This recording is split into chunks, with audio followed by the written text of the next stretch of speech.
Agar ko'ngilingga taqdir bilan beyli, yayinda boshqa turli shik shubhalar kelsa, narsa ishlarga. Bizga qadar bo'lgan salaflarimizning xilini qara. Ular narsa ishladilar?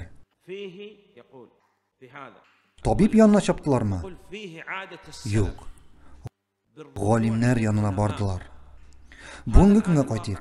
Agar jihodga, mitinglarga, idora boshlig'ina qarshi chiqasimiz kelsa, yayinda idora boshlig'in kufrlikda g'ayiblisimiz kelsa, nishlarga? Shulay g'olimlarga aylanib qaytirgan. Jihodga, mitingga, yayinda boshqa yerga chiqasin kelami? Boshda g'olimlarga aylanib qayt. Ya'ni ulardan so'ra. Shundan so'ng ayta, menga g'olimlar ham idora boshlig'i ruxsat etmadilar dey. G'olimlar idora boshlig'i aytdi ekan bo'ldi. Hatto ular yolg'ishsalar da sening Alloh qarshında g'ayibing yo'q. Buning uchun idora boshlig'i ham imom javob berashadi. Shunga ko'ra salaflarimizning shik shubhalardan orinir yo'li g'olimlarga so'rovlar bilan aylanib qaytib edi. Endi g'olimlarimiz bu shik shubhalarni dalillar bilan davoladilar.